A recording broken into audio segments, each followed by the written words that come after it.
This is problem 438. It's on page 177. Refrigerant R134A is throttled from the saturated liquid state at 800 kilopascals to a pressure of 140 kilopascals. Determine the temperature drop during this process.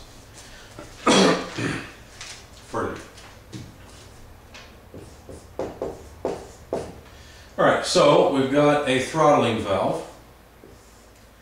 The throttling valve reduces the pressure of the incoming refrigerant from state 1 to state 2. And the pressure coming in is 800 kilopascals, and they told us something important. They said it is a saturated liquid. Why did they tell us that?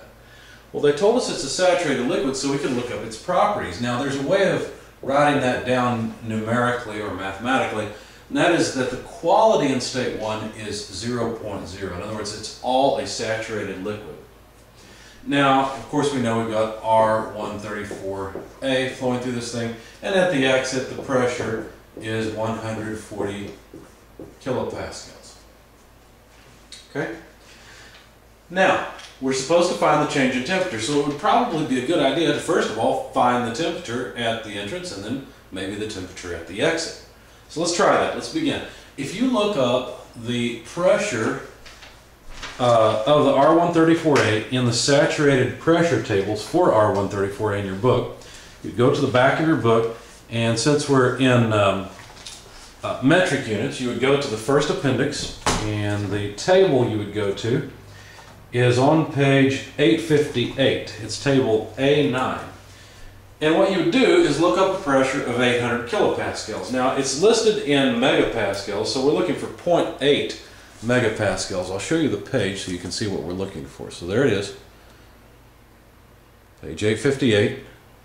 And you'll notice this is the saturated R134A table, and it's the pressure table. So it's easier to find even pressure numbers in this table. If you go back one page, then you'll find the saturated temperature table for R134A. This table and this table have exactly the same data. Well, the same properties for the same chemical, not the exact same data, but pretty close.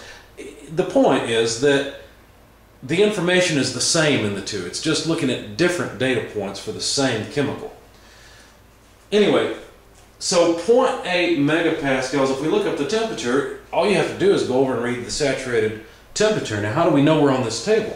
Well, we know we have saturation conditions, and this is the table that deals with saturated R134A, so, or one of the two tables that does. So the temperature would be the saturation temperature at P1, at 800 kilopascals. So you just go over and read it off. That's 31.33 degrees Celsius. So there's the saturation temperature.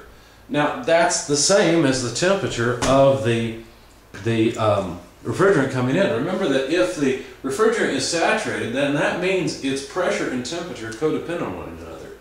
So if we already know the pressure, then we know the temperature as well. Well, that was pretty easy and painless once you know what you're doing with this thing.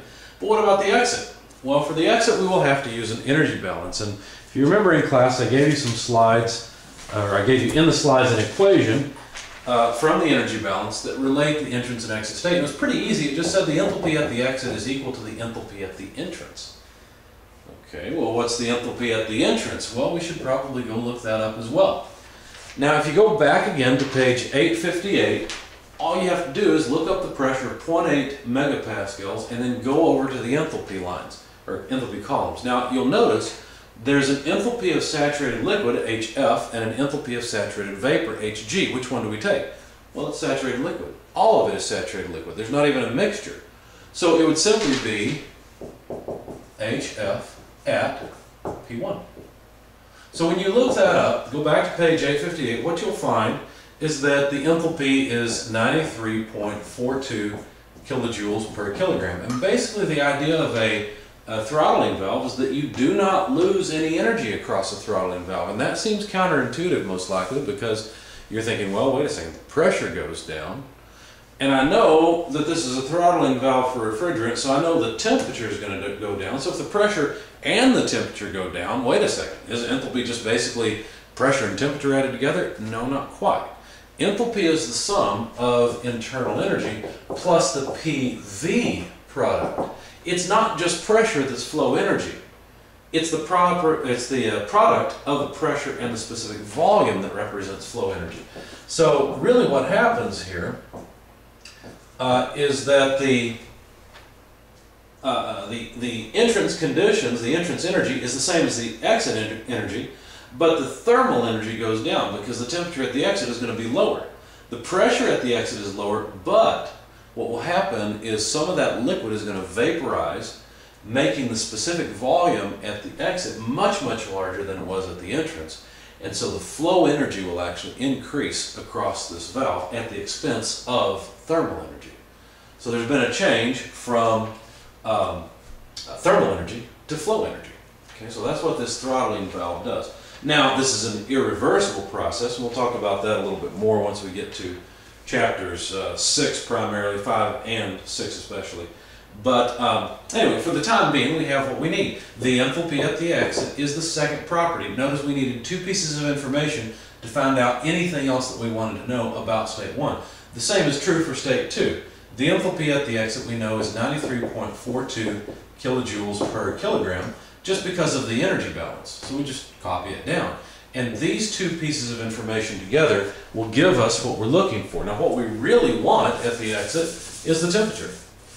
I've just cleaned the board, so there's still some liquid on it. Let me get that off quickly.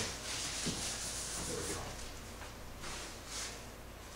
we go. Okay, so anyway, what we want at the exit is the temperature. Now, the thing is, what we have to do is now use a pressure of 140 kilopascals. If you look up a pressure of 140 kilopascals, you need to look up 0.14 megapascals, again on page 858. Fortunately, there is a line for it. You'll notice that it's at the first break. Let's see if I can hold this up where you can see it. Okay, so it's at the first break, and there's a pressure there of 0.14 megapascals. Now, let's see. Why are we going here? How do we know it's superheated? Well, I mean, how do we know it's saturated? We don't yet. In fact, it's possible that it could be superheated. It's possible that all of the liquid boiled off. We really don't know. But the place to start is the saturated tables. So if you go to the saturated tables, use P2, you can find that HF is, let's see, HF is 25.77 kilojoules per kilogram. And Hg, let's see, is, here we are, 236.04 kilojoules per kilogram. So what this means is that if we had a state that was either all vapor or even superheated, then the enthalpy should be larger or at least equal to Hg. But we don't. This enthalpy is between HF and Hg. That proves that what's coming out here is part liquid and part vapor. Now they're mixed together, despite my drawing. It's probably a bunch of droplets entrained in a gas, but that's the idea. That's what we found here, is that there's a mixture of phase. Whereas we had all liquid coming in, we've got liquid and gas coming out. Some of it evaporated, but not all of it. So we have to find the quality in this state. Well, we don't really have to. Basically, this shows us we're in the saturated region. So the temperature in state 2 will be the saturation temperature at P2. So that's pretty easy. We can just read it off. In fact, that temperature is negative 18.80 degrees Celsius. So the change in temperature across this valve, T2 less T1, is negative 18.8 less 31.33. So that's a drop, or that's a change, of negative 50.13 degrees Celsius. And that's what they were asking for. But notice, we could actually calculate the quality. And I'll leave this as an exercise for you.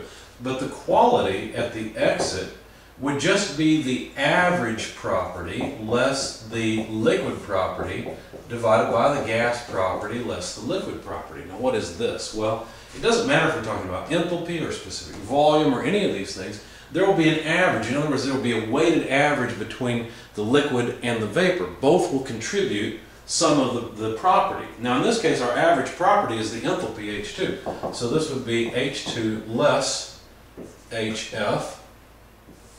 Now let's put a subscript 2 to make it clear we're talking about state 2, because state 1's HF is different than state 2's HF, even though the enthalpy is the same.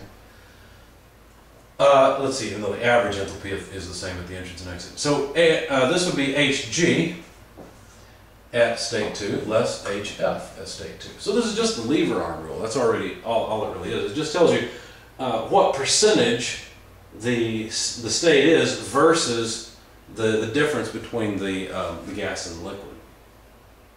So anyway, ultimately what it tells you is how much mass there is in the gas phase divided by the total mass. So it's just the percentage of the mass in the gas phase coming out. That's what the quality really is. Anyway, so you can plug this in. You can plug in the H2 there. Here's Hg, here's Hf. You can use Hg again here. And I don't have a calculator, so I'll leave that to you.